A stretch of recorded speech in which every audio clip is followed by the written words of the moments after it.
They said my wedding dress looked homemade and cheap. Years later, the same woman who mocked me came crawling back, begging me to design the most important outfit of her life. What I created for her was not revenge. It was something far more powerful.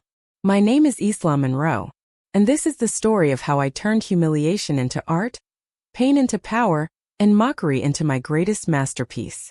The first time I met Vivian Castellano, she looked at me the way someone examines a stain on expensive fabric. With distaste, with confusion, with quiet disappointment. Her brother, Callum Castellano, had warned me ahead of time. He said she was protective. He said she meant well. He said she just needed time to warm up to me. But what he should have said was this: she is possessive. She is calculating. And she will never let you forget that you are not one of them. That first meeting happened at the Castellano family estate. A sprawling mansion with marble floors that echoed with every step, crystal chandeliers that caught the light like frozen tears, and paintings worth more than my childhood home. I remember walking through those heavy oak doors, my hand trembling in Callum's grip. I wore my best dress, a simple navy blue piece I had found at a consignment shop, and altered myself. I had spent hours making sure the hem was perfect, the seams invisible, the fit flawless. But the moment I stepped inside, I knew. I knew I did not belong. Not because of the house, not because of the wealth, but because of the way they looked at me. Callum's father, Harrison Castellano, gave me a polite nod, distant but not unkind. His mother, Margot Castellano, smiled with her lips but not her eyes. She shook my hand with fingers that barely touched mine, as if I might be contagious. And then there was Vivian. She descended the grand staircase like a queen entering her throne room. Her dress was designer, her heels were sharp, her hair was swept into a perfect chignon that probably cost more than my rent. She stopped 3 steps from the bottom and looked at me. Really looked at me. Her eyes traveled from my second-hand shoes to my carefully styled hair, taking inventory of every flaw, every sign that I did not belong in her world. Then she smiled. Cold. Calculated. Cruel. "So you are Isla," she said, her voice dripping with false warmth. "Callum has told us so much about you." I extended my hand. "It is wonderful to finally meet you." She glanced at my hand for a moment too long before shaking it. Her grip was limp, dismissive. "You are sweet," she said, turning to her brother. "She is very sweet, Callum." The way she said sweet made it sound like an insult. Like I was a child. A pet. Something harmless and forgettable. Dinner that night was an exercise in endurance. We sat at a table that could have seated 20 people. The china was so delicate I was afraid to touch it. The silverware gleamed under the chandelier light, and I had to watch which fork everyone else used before I dared to pick up my own. Margot asked me questions with the precision of a lawyer cross-examining a witness. "Where did you grow up, Isla? What do your parents do? And what are your career aspirations?" Each question felt like a test. Each answer felt like a failure. When I mentioned that I was studying fashion design, Vivian laughed. Not loudly, just a soft, dismissive sound that cut through the conversation like a knife. "Fashion design," she repeated, swirling her wine. "How charming. Are you planning to work for someone? Or is this more of a hobby?" I felt my cheeks burn. "I hope to start my own line someday." "Of course you do," she said, smiling. "Everyone does." Callum reached under the table and squeezed my hand, but it did not help, because I could see it in their eyes. They did not believe in me. They did not believe I was good enough for their son. And they certainly did not believe I would ever amount to anything. After dinner, Callum and I stood on the terrace overlooking the gardens. The air was cool. The stars were bright. But I felt like I was suffocating. "They will come around," Callum said softly, wrapping his arms around me from behind. "They just need time to get to know you." I leaned back into him, closing my eyes. "Your sister hates me." "She does not hate you. She thinks I am not good enough for you." He turned me around to face him. His eyes were serious. Intense. "Isla, listen to me. You are the best thing that has ever happened to me. My family does not get to decide who I love. I do. And I choose you. Every single day I choose you." Tears stung my eyes. "What if they never accept me?" "Then that is their loss," he said firmly. "Not yours." I wanted to believe him. But deep down I knew. This was just the beginning. Over the next year, I saw the Castellano family only on holidays and special occasions. Each visit was the same. Polite smiles. Cold questions. Subtle jabs wrapped in politeness. Vivian was the worst. She had a gift for making cruelty sound like concern. Isla, are you sure you want another piece of cake? You look like you have gained a little weight. That dress is so unique. Where did you find it? A vintage shop.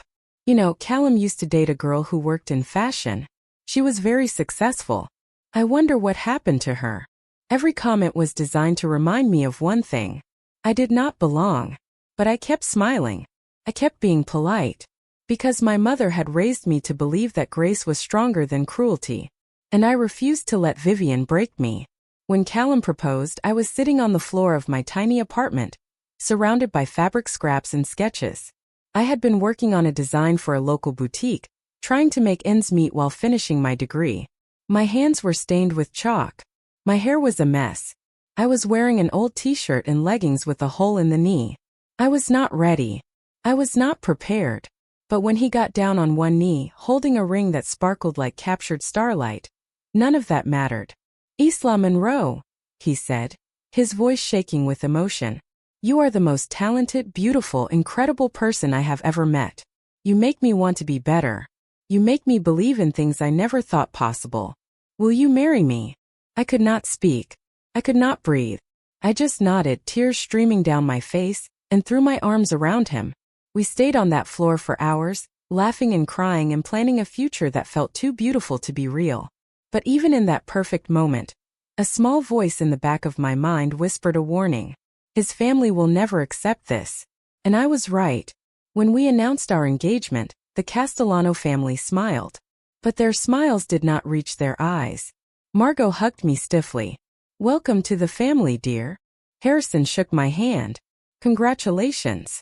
And Vivian? She looked at the ring on my finger like it was a personal insult. It is lovely, she said, her voice flat. Very simple. I like simple, I replied, refusing to let her words sting. She tilted her head, studying me. I suppose that makes sense. You have always been more of a minimalist. It was not a compliment. Planning the wedding was a nightmare. Not because of Callum. He was supportive and excited and involved in every decision. But because his family tried to take over. Margot wanted us to have the wedding at the estate. I wanted something smaller. More intimate. Harrison wanted a guest list of 300 people. I barely knew 50. And Vivian? She had opinions about everything. The flowers were too simple. The venue was too small. The menu was too casual. This is a Castellano wedding, she kept saying. People have expectations. But it was not a Castellano wedding. It was my wedding. And I was determined to make it my own. The biggest decision, the one that mattered most to me, was the dress. I knew from the moment Callum proposed that I would design it myself. Not because I could not afford to buy one. Not because I wanted to save money. But because this was my moment. My chance to prove to myself and to everyone else that I was a real designer. That my dreams were not just silly fantasies. That I could create something extraordinary. I spent weeks researching. Looking at vintage gowns and modern designs. Sketching ideas until my hand cramped. Draping fabric on a mannequin in my tiny apartment. I wanted something timeless. Elegant. Romantic. But also uniquely mine. I chose ivory silk that felt like water between my fingers. I found vintage lace at an estate sale, delicate and intricate, with a history I could feel in every thread. I spent hours at the fabric store, running my hands over bolts of tulle and satin, imagining how they would move, how they would catch the light. When I finally started sewing, it felt like coming home. Every stitch was meditation. Every seam was a prayer. I worked late into the night, the hum of my sewing machine the only sound in the apartment. Callum would come home from work and find me hunched over the dress, pins in my mouth, eyes tired but determined. You need to sleep, he would say gently. I will, I would reply. Just 1 more hour. But 1 hour always turned into 3. Because this was not just a dress. This was my heart, my soul, my entire identity stitched into fabric. 6 months later, the dress was finished. I stood in front of the mirror in my apartment, wearing it for the first time, and I could not breathe. It was perfect. The bodice hugged my body like it had been painted on, the lace creating delicate patterns across my skin.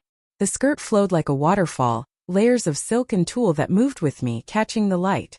The train was long and romantic, embroidered with tiny pearls I had sewn on by hand, one by one over dozens of hours. The sleeves were sheer, dotted with lace appliques that looked like snowflakes. I had poured 6 months of my life into this dress, and it was worth it. Callum walked into the room and froze. "Isla," he whispered, his eyes filling with tears. "You look like a dream." I turned to him, my own eyes blurring. "You really think so?" He crossed the room and took my hands. "I do not think so. I know so. You are the most beautiful thing I have ever seen. And this dress? It is a masterpiece." I believed him. In that moment, I believed him with every fiber of my being. But then the day before the wedding arrived, and everything changed. The bridal suite at the venue was large and airy, with tall windows that let in the afternoon sun. My bridesmaids were there, laughing and drinking champagne, helping me with last-minute details. My dress hung on a padded hanger near the window, catching the light, looking like something out of a fairy tale. I was standing across the room, going over the timeline with my maid of honor, Sienna Hayes, when the door opened, and Vivian walked in. She was not alone. She brought 3 of her friends with her. Women I had met briefly at family events. Women who wore designer everything and looked at me like I was an interesting science experiment. "Isla," Vivian said, her voice bright and false. "I hope you do not mind. I brought some friends to see the bride." I forced a smile. "Of course not." She walked straight to my dress. She stood in front of it, studying it with an expression I could not read. For a long moment she said nothing, and in that silence I felt hope. Maybe she would see what Callum saw. Maybe she would recognize the craftsmanship, the love, the artistry. Maybe, just maybe, she would finally respect me. Then she laughed. Not a polite chuckle. Not a nervous giggle. A full, loud, mocking laugh that echoed off the walls. "Oh, Isla," she said, turning to her friends. "Come look at this." They gathered around my dress like vultures circling prey. "It looks homemade," one of them said. "Like a project gone wrong," another added. Vivian reached out and touched the lace, rubbing it between her fingers. "Did you get this fabric from a craft store?" The room went silent. My bridesmaids stared at her, mouths open, unsure what to say. I stood frozen, my heart pounding so hard I thought it might break through my chest. "I designed it myself," I said quietly. Vivian turned to me, her expression dripping with false sympathy. "Oh, I know. That is what makes it so tragic." She looked at her friends and laughed again. "I mean, it is sweet that she tried. But this is a Castellano wedding. People will expect elegance, sophistication, not something that looks like it came from a home economics class." Her friends giggled. Quiet, cruel laughter that felt like knives in my back. "Maybe you can still rent a real dress," Vivian suggested, tilting her head like she was genuinely trying to help. "There are places that do same-day service." I could not speak. I could not move. I just stood there, feeling smaller and smaller with every passing second. Sienna finally stepped forward, her face red with anger. "That is enough." Vivian raised an eyebrow. "Excuse me." "I said that is enough," Sienna repeated, her voice shaking. "You need to leave." Vivian looked at her like she was an annoying insect. "This is my brother's wedding. I have every right to be here." "Not if you are going to insult the bride," Sienna shot back. "Get out." For a moment, Vivian looked genuinely surprised. Then she shrugged, smoothing her dress. "Fine. I was leaving anyway. I just wanted to make sure Isla knew what she was getting herself into." She walked toward the door, her friends following. But before she left, she turned back one last time. "Good luck tomorrow, Isla," she said sweetly. "You are going to need it." And then she was gone. The door closed behind her, and the room erupted. My bridesmaids surrounded me, angry and protective, telling me not to listen to her, insisting that my dress was beautiful. But I could not hear them. All I could hear was Vivian's laughter echoing in my mind. That night I sat alone in my apartment, staring at my wedding dress. It hung in the same spot, illuminated by the soft glow of the lamp. But now when I looked at it, I did not see a masterpiece. I saw every flaw. every uneven stitch, every place where the lace did not quite line up. I saw a girl trying to be something she was not. I saw a dress that would never be good enough. The tears came slowly at first, then all at once. I sobbed until my chest hurt, until my throat was raw, until I had no tears left. I had worked so hard. I had poured my heart into this dress, and she had destroyed it with a single laugh. Callum found me there hours later, curled up on the floor, eyes swollen and red. He did not say anything at first. He just sat down beside me and pulled me into his arms. "She is wrong," he finally whispered. "Isla, she is so wrong." "Then why does it hurt so much?" I choked out. "Because you care," he said gently. "Because you put everything into that dress. And she took something beautiful and tried to make it ugly. But she cannot. She cannot take away what you created." I pulled back and looked at him, my vision blurred with tears. What if everyone thinks the same thing tomorrow? What if they all look at me and see exactly what she sees? He cupped my face in his hands, forcing me to meet his eyes. "Then they are blind," he said fiercely. "Isla, you are the most talented person I know. That dress is incredible. And tomorrow when you walk down that aisle, everyone is going to see what I see. A woman who is brilliant and strong and absolutely breathtaking." "I do not feel strong," I whispered. "Then lean on me," he said. "Let me be strong for both of us tonight. But tomorrow? Tomorrow you show them who you really are." I nodded, even though I was not sure I believed him. But I wanted to. God, I wanted to. The next morning I woke up with a choice. I could hide. I could let Vivian's words break me. Or I could walk down that aisle with my head high and prove to everyone, especially myself, that I was more than her cruelty. I chose the latter. When I put on my dress, surrounded by my bridesmaids, I looked at myself in the mirror. And I saw it again. The beauty, the artistry, the love. This dress was not a failure. It was a triumph. And I would wear it with pride. Walking down that aisle was the most terrifying and empowering moment of my life. I could feel eyes on me from every direction. I could see guests leaning forward, studying my dress, whispering to each other. But when I looked at Callum standing at the altar, tears streaming down his face, his eyes filled with so much love it took my breath away, nothing else mattered. Not the whispers. Not the judgment.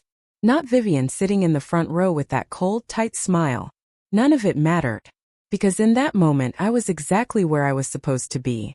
When I reached the altar, Callum took my hands and whispered, "You are the most beautiful thing I have ever seen." And I believed him. The reception was a blur of laughter and dancing and joy. People complimented my dress. Strangers asked where I had bought it. When I told them I designed it myself, their eyes widened with genuine admiration. "You made this," one woman gasped. "This is incredible. Do you take commissions?"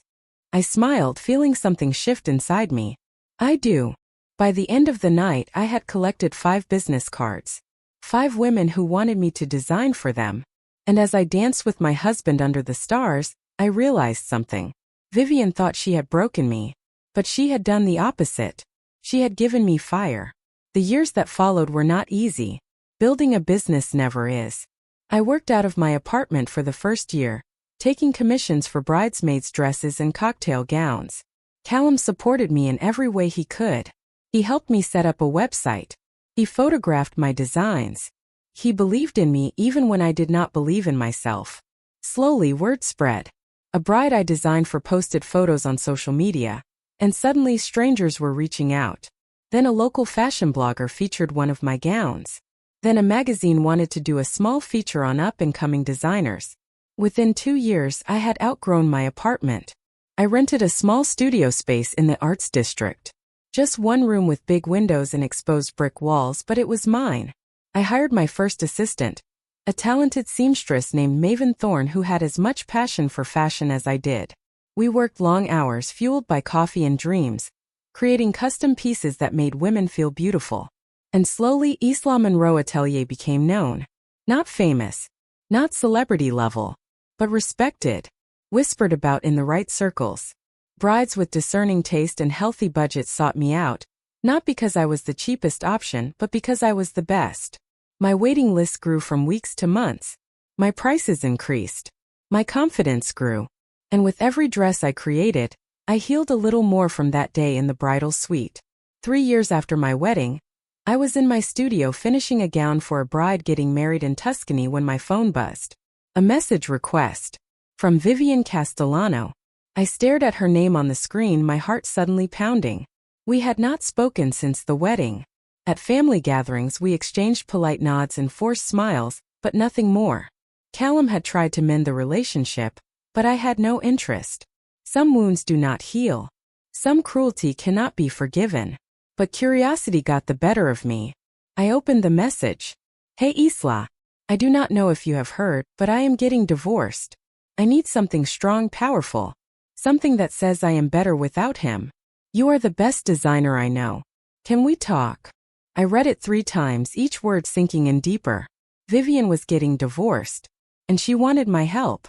The irony was almost poetic. I did not respond immediately. I put my phone down and went back to my work, but my mind was racing. Part of me wanted to ignore her. To let her message sit unanswered. A small taste of the humiliation she had given me. Part of me wanted to respond with something cold and cutting, to remind her of every cruel word she had ever said. But another part of me, the part my mother had raised, whispered something different. Grace disarms cruelty better than anger ever could. I thought about it all day. By evening I had made my decision. I replied. Come by the studio tomorrow at 2. We will talk. The next day I prepared myself emotionally. I told Maven that I had a difficult client coming in and asked her to stay close. I made tea. I straightened my workspace. I put on my most professional outfit, a tailored black dress that made me feel powerful. And then I waited. At exactly 2 o'clock the studio door opened, and Vivian walked in. But she was not the woman I remembered. The Vivian who had mocked my wedding dress had been polished, powerful, untouchable. This Vivian looked fragile. Her designer clothes still fit perfectly, but they hung on her like a costume that no longer suited her. Her makeup was flawless, but I could see the tiredness in her eyes, the lines of stress around her mouth. Her confidence, once unshakable, had crumbled. She looked around my studio, taking in the bolts of silk and satin, the sketches pinned to the walls, the mannequins draped in half-finished gowns that cost more than most people's cars. This is beautiful, she said quietly. You have really built something incredible. I nodded. Thank you. Please sit. We sat across from each other at my consultation table, a polished piece of reclaimed wood that I had fallen in love with at an antique market. For a long moment neither of us spoke. The silence was heavy with history. Finally, Vivian took a shaky breath. I suppose you are wondering why I came to you. I am, I said simply. She looked down at her hands, twisting her wedding ring. Or what used to be her wedding ring. Her finger was bare now, just a faint indent where the band had been. Because you are the best, she said. And because I owe you an apology. I blinked, genuinely surprised. Go on. Her eyes filled with tears. I was cruel to you, Isla. From the moment Callum introduced us, I made it my mission to make you feel small. I mocked you. I belittled you. I tried to convince myself that you were not good enough for my brother. A tear slipped down her cheek. But the truth is, I was jealous. Jealous. I repeated. She nodded, wiping her eyes. You had something I never did. Passion. Purpose. A husband who adored you for who you really were, not what you represented. You built something from nothing, and I married for status. For money. For the Castellano name. She laughed bitterly. And it all meant nothing. I stayed quiet, letting her continue. My husband, Donovan Hartley, she said his name like a curse, cheated on me. For years. With multiple women. And I knew. Deep down I knew. But I ignored it because I thought if I could just be perfect enough, thin enough, elegant enough, he would choose me. More tears fell.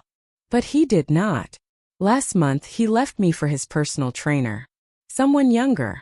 Someone less complicated. Someone who did not care about his family name or his reputation. She looked at me with raw vulnerability. I have a divorce gala in 2 months. I know that sounds ridiculous, but it is a statement. A way to show everyone that I am not broken. That I am not the pathetic wife who was left behind. Her voice cracked. And I need you to help me make that statement. I should have felt vindicated. I should have felt satisfaction seeing the woman who had mocked me now sitting in my studio, broken and desperate. But I did not. All I felt was sadness, because I understood. I understood what it felt like to be judged. I understood what it felt like to need something beautiful to remind you that you still matter. I had been there. Not in the same way. But I knew that pain. Why me? I asked. You have access to every designer in the world. Why come to someone you treated so badly? She met my eyes. Because you understand what it feels like to be underestimated. You know what it is like to have people look at you and decide you are not enough. And somehow you turned that into strength. She took a shaky breath. I need that strength now. And I do not trust anyone else to give it to me. I sat back studying her. This was not the arrogant woman who had laughed at my wedding dress. This was a human being in pain. And despite everything, I could not ignore that. Okay, I said finally. I will help you. Relief washed over her face. Thank you. Thank you so much. But, I continued, my voice firm, this is not about revenge. Not for me and not for you. If I design this dress, it will not be a costume of bitterness. It will be a statement of power, of moving forward, of reclaiming yourself. She nodded eagerly. That is exactly what I want. Then we have a deal. Over the next several weeks, designing Vivian's dress became an unexpected journey. Not just for her, but for me. Our consultation sessions started professionally, but slowly they became something more. She told me about her marriage. How she had met Donovan at a charity gala when she was 23. How he had swept her off her feet with expensive dinners and exotic trips and promises of forever. How she had convinced herself that love was supposed to be elegant and sophisticated, not messy and real. I never laughed with him, she admitted one afternoon, sitting in my studio with a cup of tea. Not really. Everything was always so controlled, so perfect. I was never allowed to be imperfect. I thought about Callum and me dancing in our kitchen at midnight, both of us wearing pajamas, laughing until our stomachs hurt. That sounds exhausting, I said. It was, she agreed. But I thought that was what marriage was supposed to be. Elegant dinners. Perfect photos. Maintaining an image. She looked at me with something that might have been envy. You and Callum are not like that. I have seen the way he looks at you. Like you are the only person in the world. Like he would burn down everything just to see you smile. I felt my cheeks warm. He is pretty wonderful. He is, she said quietly. And I am sorry I ever tried to make you feel like you did not deserve him. It was the most honest she had ever been with me. And slowly, I felt my anger begin to soften. Designing her dress became an obsession. Not because I wanted revenge, but because I wanted to create something that would genuinely empower her. I sketched dozens of designs, rejecting most of them. Too soft. Too aggressive. Too reminiscent of a wedding gown. What I needed was something that screamed power without being loud. Elegance without being delicate. Strength wrapped in beauty. Finally I found it. Black velvet. Rich and luxurious, with a texture that caught the light like water. The silhouette would be sleek and modern, fitted through the body like armor, protecting her while showcasing her strength.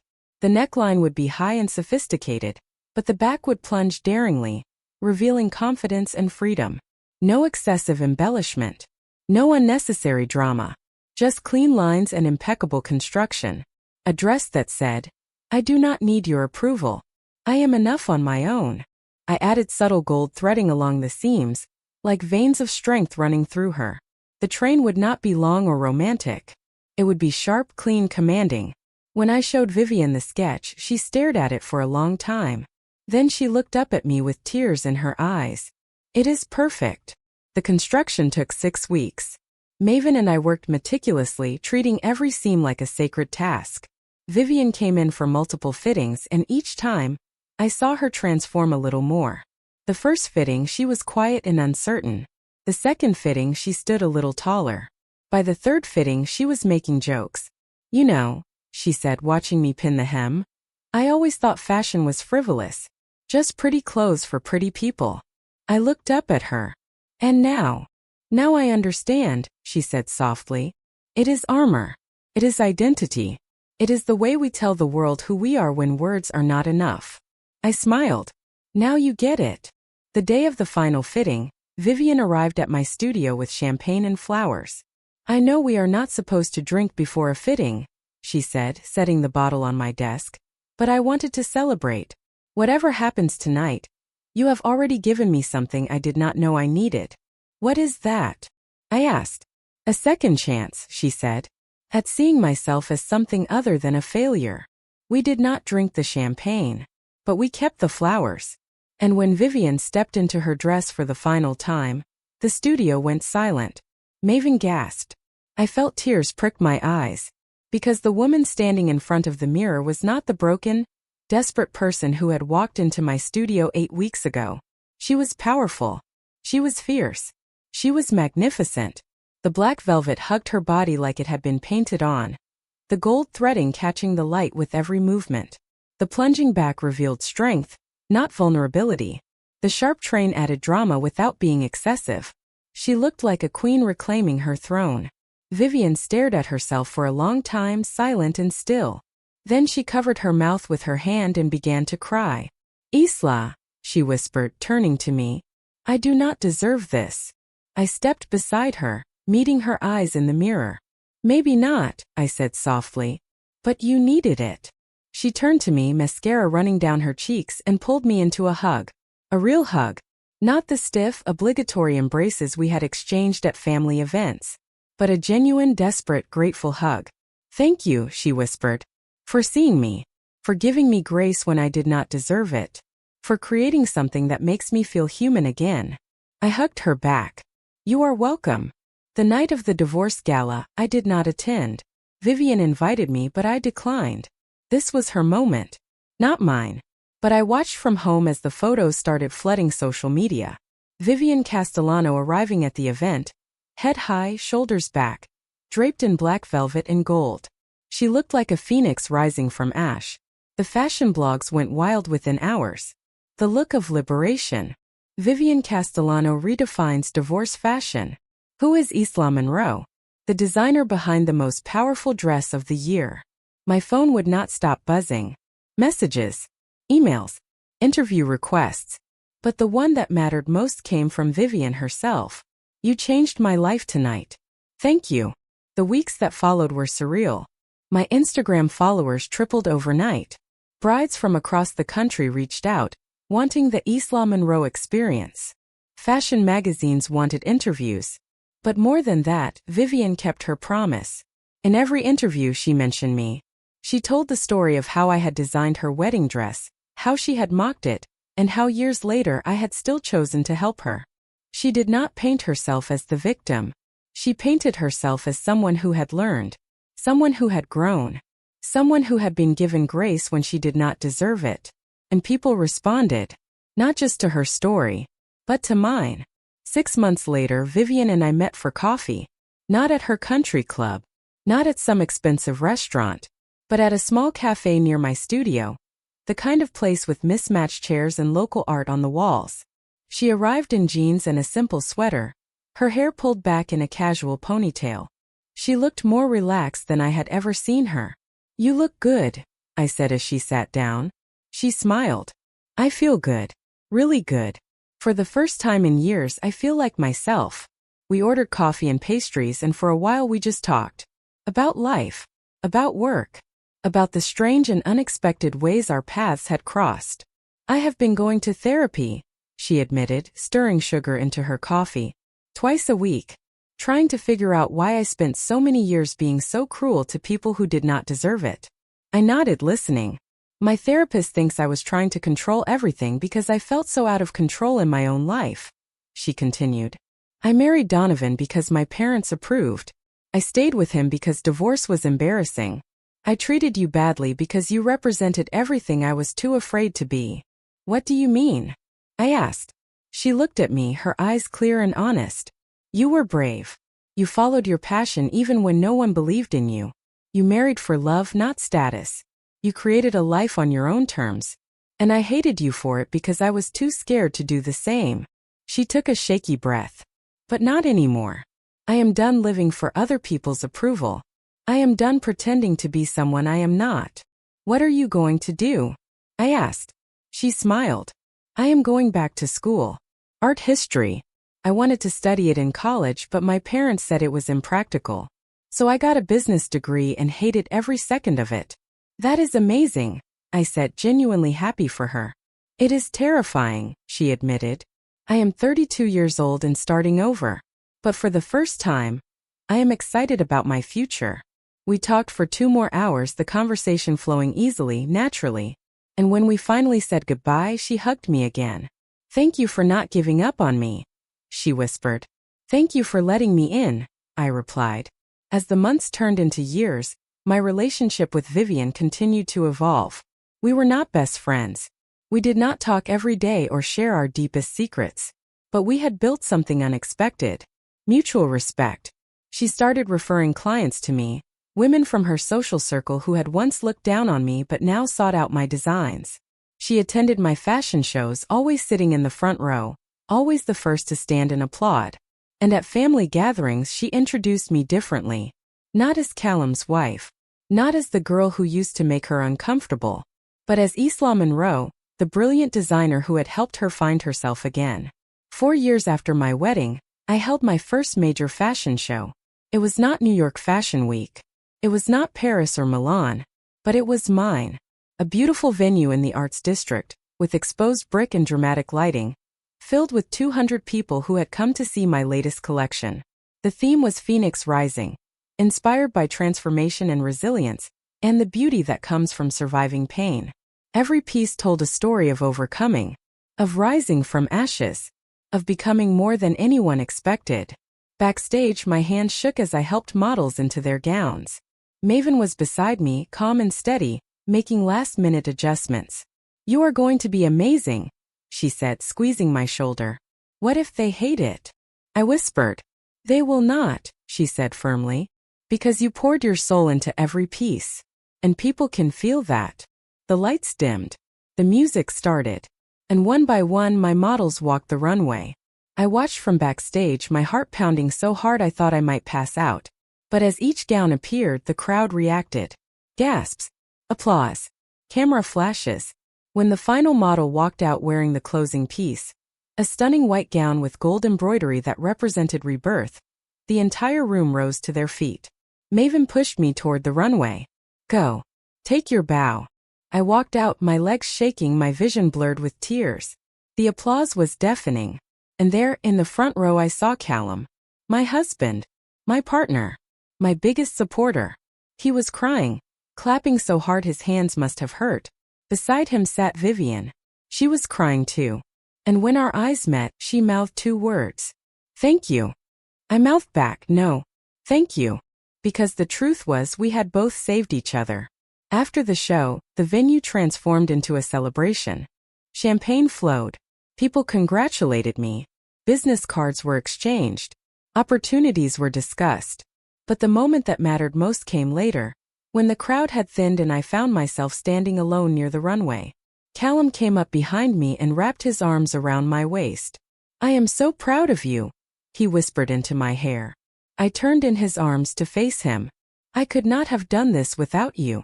Yes, you could have, he said seriously. You have always had this in you, Isla. I just had the privilege of watching it unfold. I kissed him, tasting salt from both our tears. Do you remember that night before our wedding? I asked. When I was sitting on the floor crying over my dress? He nodded. You told me to show them who I really was, I continued.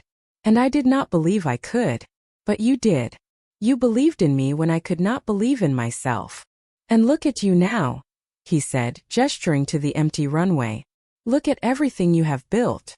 I looked around the venue at the remnants of my show, at the proof of my dreams made real. It is pretty incredible, is it not? I said softly. You are incredible, he corrected. Later that night, after everyone had gone home, I sat in my studio alone. The space was quiet, peaceful.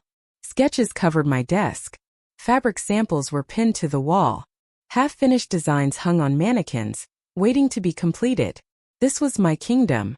This tiny space that had started as a desperate dream and had somehow become my reality. I thought about the girl I used to be. The girl who wore second-hand clothes and stitched late into the night. The girl who believed she was not good enough. the girl whose wedding dress was mocked.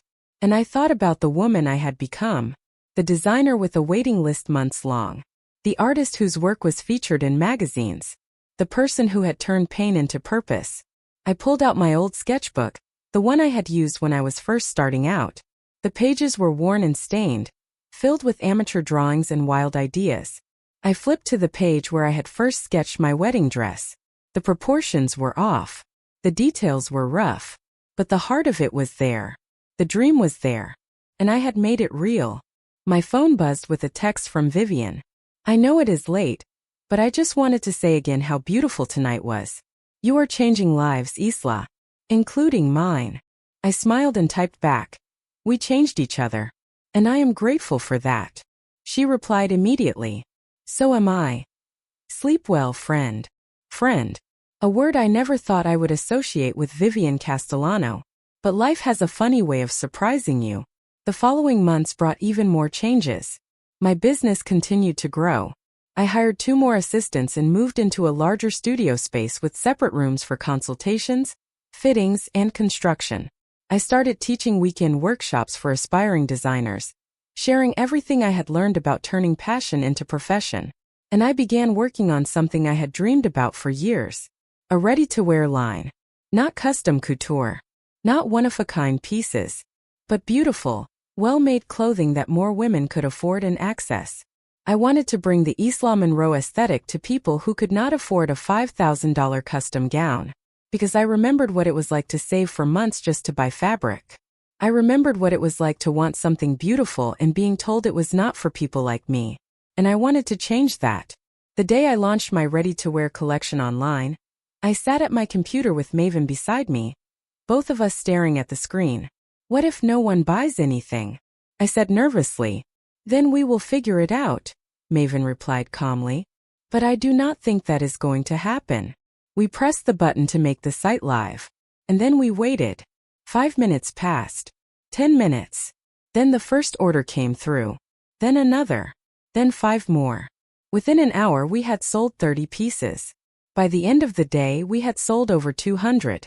By the end of the week we had to shut down the site temporarily to catch up with production. I sat in my studio surrounded by order forms and shipping labels and I cried. Not from stress. Not from exhaustion. But from gratitude. Because this was real. All of it was real. That weekend, Callum and I hosted a small dinner party at our house. Just close friends and family. Maven came with her partner. Sienna came with her husband. A few other designers I had become friends with over the years. And for the first time I invited Vivian. She arrived with a bottle of wine and a nervous smile. Thank you for inviting me, she said at the door. Thank you for coming, I replied. Could have been awkward. But it was not. Because somewhere along the way, we had both let go of who we used to be and embraced who we had become. During dinner, Vivian told a story about a disastrous date she had been on the week before. And everyone laughed. She was funny, self-deprecating, human. Later, as we cleared plates, she pulled me aside in the kitchen. Can I ask you something? She said. Of course. How did you do it? She asked. How did you forgive me after everything I did? I thought about it for a moment. Really thought about it. I did not forgive you right away, I admitted. For a long time I was angry, hurt. I carried that pain like a weight I could not put down. She nodded, listening. But then you came to me, broken and desperate, and I realized something. I continued.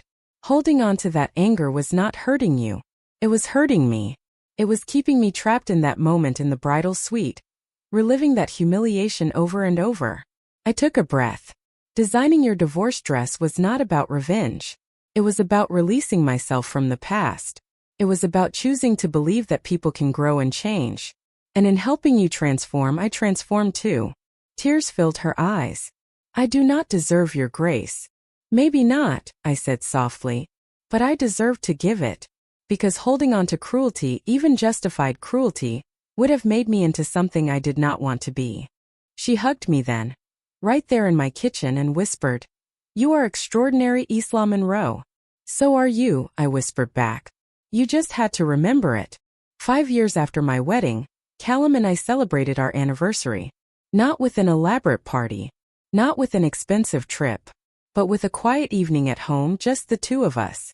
We cooked dinner together, danced in the kitchen to songs from our wedding playlist, and talked about everything and nothing. Do you ever think about that day? Callum asked as we sat on the couch, my head on his shoulder. The day before our wedding, when Vivian mocked your dress? Sometimes, I admitted. But not with pain anymore. Now when I think about it, I see it as a turning point. The moment that could have broken me, but instead made me stronger. He kissed the top of my head. I am glad you did not let her break you. She tried, I said with a small smile. But she underestimated me. They all did. Their loss, he said. My gain, I replied. Years continued to pass, and my life continued to evolve in ways I never could have imagined. My ready-to-wear line expanded. I opened a flagship store in the city, a beautiful space with floor-to-ceiling windows and soft lighting that made every woman who walked in feel special. I was featured in major fashion magazines. I dressed celebrities for red carpets. I became a name that people recognized. But the part that meant the most to me was the messages. The emails from women telling me that wearing one of my designs had made them feel confident for the first time in years. The letters from brides saying that their wedding dress had helped them feel beautiful on the most important day of their lives. The notes from survivors of divorce or illness or loss, saying that my clothes had helped them reclaim their identity. That was the real success. Not the money or the fame or the recognition, but the knowledge that I was helping women feel seen and valued and powerful. On a quiet Tuesday afternoon, 7 years after my wedding, I received an unexpected visitor at my studio. Margot Castellano, Callum's mother. The woman who had looked at me with such disappointment at our first meeting. She walked into my studio with hesitant steps, looking around at my space with an expression I could not quite read. Mrs. Castellano, I said, standing from my desk. This is a surprise. Please call me Margot, she said softly. I think we are past formalities, do you not? I gestured to the seating area. Would you like some tea? That would be lovely. I made us both tea, my hands surprisingly steady, and sat across from her. For a moment, neither of us spoke. Then Margot took a deep breath. I owe you an apology, Isla. One that is 7 years overdue. I stayed quiet, letting her continue. When Callum first brought you home, I made assumptions, she said, her voice trembling slightly. Terrible, unfair assumptions about who you were and what you wanted. I judged you based on where you came from, how you dressed, what you could afford. She looked down at her hands. I was wrong. About everything. And I have watched over these years as you have built something remarkable. Not just in business but in character. You showed my daughter grace when she deserved none. You have loved my son with a purity and devotion I have rarely seen. And you have proven that worth has nothing to do with money or status. Tears filled her eyes. I am ashamed of how I treated you. And I am sorry. Truly deeply sorry. I felt my own eyes water. Thank you for saying that. I do not deserve your forgiveness, she continued. But I am hoping we might start again. As family. Real family. I reached across and took her hand. I would like that. She squeezed my hand, relief washing over her face. Thank you. That conversation with Margot opened a door I did not know was closed. Family gatherings became easier, warmer.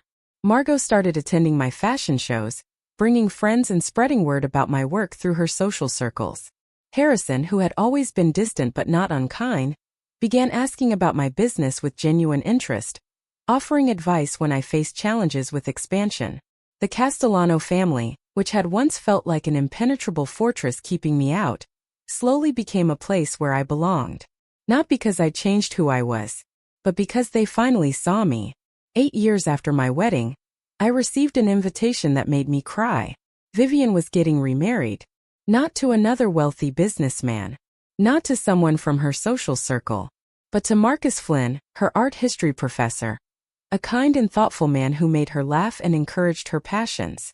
The invitation was simple and elegant, nothing like her first wedding. And at the bottom in handwritten script was a note. Isla, I would be honored if you would design my wedding dress. Not because you are the best designer I know, though you are.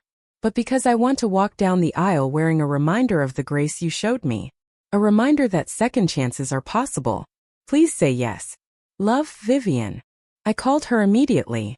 Of course I will design your dress, I said, my voice thick with emotion. I would be honored. She sobbed on the other end of the line. Thank you. Thank you so much. Designing Vivian's second wedding dress was entirely different from designing her divorce outfit. This was not about power or armor or making a statement. This was about joy. About new beginnings.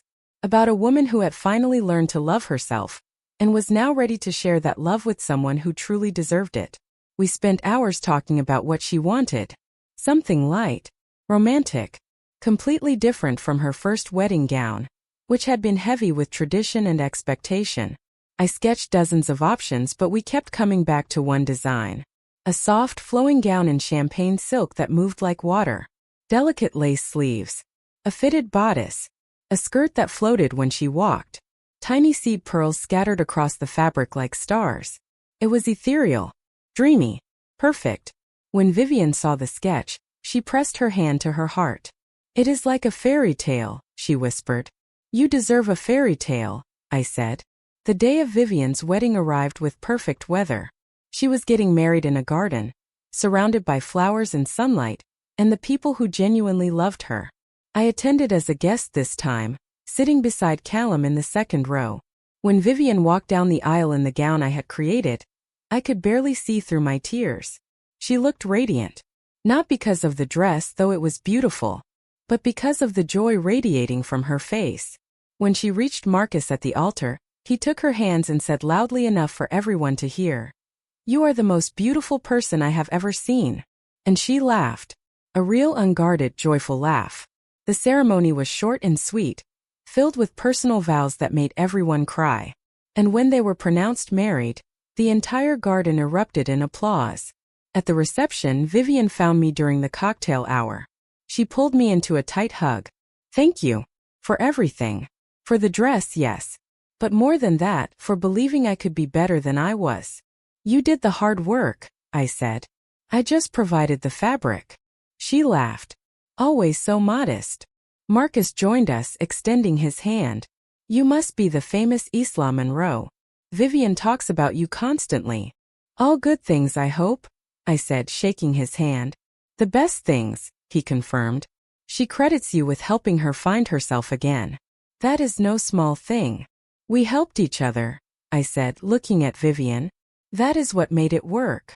Later that evening, as the sun set and fairy lights twinkled overhead, Callum and I danced under the stars. This is beautiful, he said softly. It is, I agreed. You know what is even more beautiful? He asked. What? Watching you become the person you always were meant to be, he said. When I met you, you were talented and passionate and brilliant. But you did not see it yet. Now you own it. You walk into every room knowing your worth. And it is the most attractive thing I have ever seen. I blinked back tears. You helped me get here. No, he said firmly. You got yourself here. I just had the privilege of holding your hand along the way.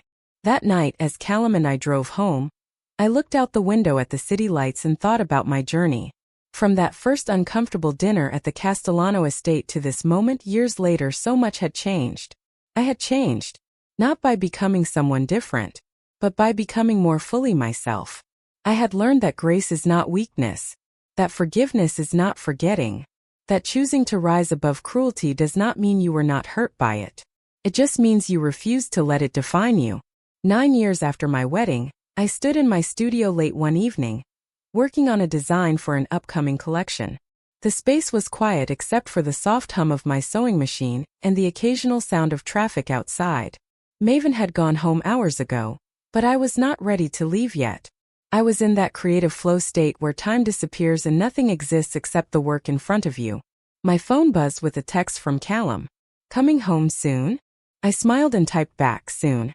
Just finishing something. Take your time. I will keep dinner warm. I love you. I love you too. I set my phone down and looked around my studio. This space that had started as a wild dream.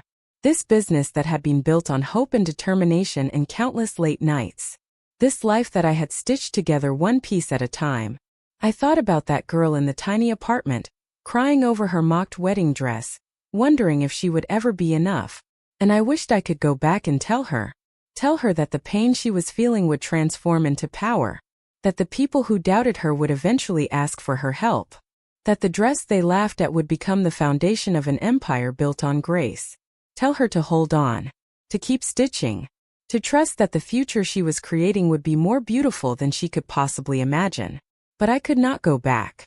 All I could do was move forward. And that was exactly what I intended to do. I finished the seam I was working on, stepped back, and admired the piece. It was good. Really good. I turned off the lights, locked up the studio, and headed home.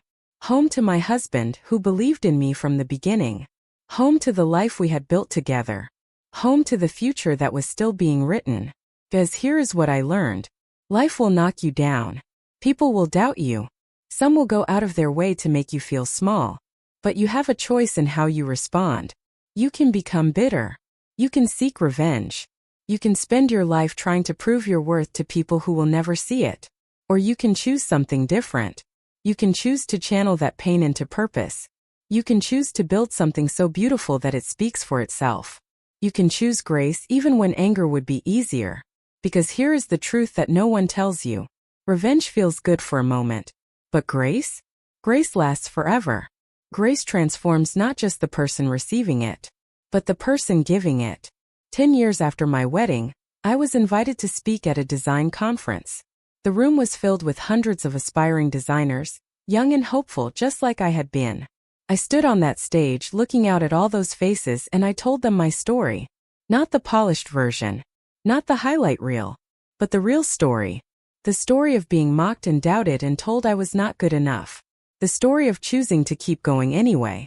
The story of turning the worst moment of my life into the catalyst for my greatest success. When I finished, the room was silent for a long moment. Then someone in the back started clapping. Then someone else. Then the entire room was on their feet, applauding. Afterward, young designers lined up to talk to me, to ask questions, to share their own stories of being underestimated. One girl, barely 20 years old, with tears streaming down her face, grabbed my hand. I needed to hear that, she said. Everyone keeps telling me to give up, to be more practical, to find a real job. But you proved it is possible. I squeezed her hand. It is more than possible. It is yours if you want it badly enough. Do not let anyone convince you that your dreams are too big, or that you are not enough. You are. You always have been. She nodded, wiping her tears. Thank you. Thank you, I replied, for reminding me why I do this. That night, lying in bed next to Callum, I stared at the ceiling and reflected on the decade that had passed. 10 years since the day Vivian mocked my wedding dress. 10 years since I felt like the smallest person in the world. 10 years of growth and struggle and transformation. What are you thinking about? Callum asked, rolling over to face me. Everything, I said. The past 10 years. How far we have come. How different life is now. Do you ever wish things had been easier? He asked. I thought about it. Really thought about it. No, I said finally. Because the hard parts made me who I am. If Vivian had not mocked my dress, maybe I would not have been so driven to prove myself. If your family had accepted me immediately, maybe I would not have fought so hard to build something that was truly mine. I turned to look at him. The pain had purpose. I see that now. He kissed my forehead. I am glad you can see it that way, because watching you go through it was hard. There were so many times I wanted to fight your battles for you. I know, I said. But I needed to fight them myself. I needed to prove to myself that I could. And you did, he said. You proved it to everyone. But the truth was, I did not do it to prove anything to anyone anymore. I did it because I loved it. Because designing was not just my job. It was my language. My therapy. My way of making sense of the world. Every stitch was meditation. Every fabric choice was expression. Every completed piece was a small victory over the voices that said I could not. 11 years after my wedding, Vivian called me with unexpected news. I am pregnant, she said, her voice trembling with joy. Vivian, that is incredible. I know, she laughed. I never thought this would happen for me. I never thought I would have the kind of relationship where bringing a child into the world felt like a blessing instead of a complication. You are going to be an amazing mother, I said. I hope so, she replied. And Isla? I want to ask you something. Anything. Will you be the godmother? I sat down, my legs suddenly weak. Are you serious? Completely serious, she said. You taught me what grace looks like. You showed me that people can change and grow. I want my child to have that example in their life. I want them to have you. I was crying now, full happy tears. Yes, of course. I would be honored. 8 months later, I held Ruby Flynn for the first time. She was tiny and perfect, with her mother's nose and her father's eyes. Vivian looked exhausted but radiant. She is beautiful, I whispered, carefully cradling the baby. She is, Vivian agreed. And she is going to grow up knowing your story, about how strength is not about being perfect. It is about choosing to be better. I looked down at Ruby, at this tiny new life who would grow up in a world so different from the one Vivian and I had known. A world where women supported each other instead of tearing each other down. A world where grace was valued as much as success. A world where second chances were not just possible, but celebrated. I will do my best to be worthy of this, I said. You already are, Vivian replied. As the years continued to pass, my life became richer in ways I never expected. Not just professionally, though my business continued to thrive, but personally. My relationship with the Castellano family deepened. Sunday dinners became a tradition. Holidays were spent together, filled with laughter and love instead of tension and judgment. I watched Ruby grow from an infant to a toddler to a curious, creative child who loved to visit my studio and play with fabric scraps.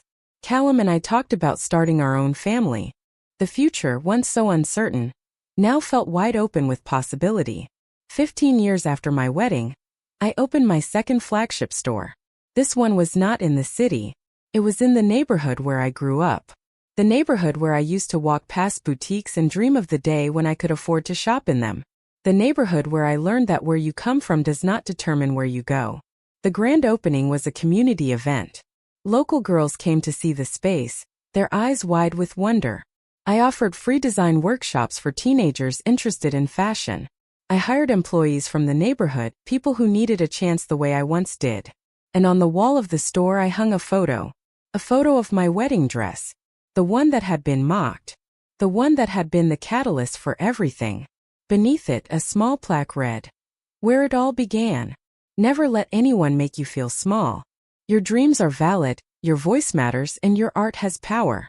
Isla Monroe. On opening day, an older woman approached me. She looked familiar, but I could not place her.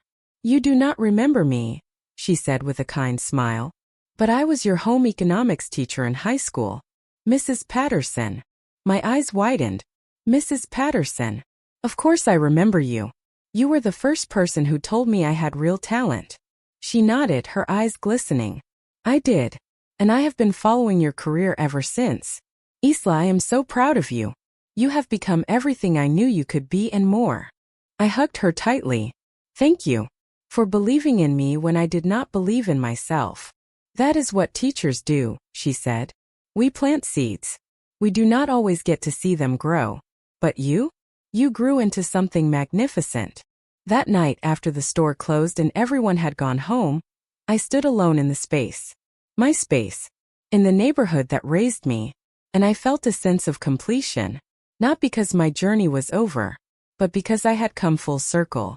The girl who once could not afford to shop in stores like this was now the woman who owned one. The girl whose dreams were dismissed was now the woman inspiring others to dream. The girl who was told she was not enough was now the woman who knew, with absolute certainty, that she was more than enough. She always had been. 20 years after my wedding, Callum and I renewed our vows. Not because we needed to, but because we wanted to celebrate 2 decades of partnership, love, and growth. The ceremony was small and intimate, held in our backyard garden. Our closest friends and family attended. Ruby, now 9 years old, was the flower girl, taking her job very seriously.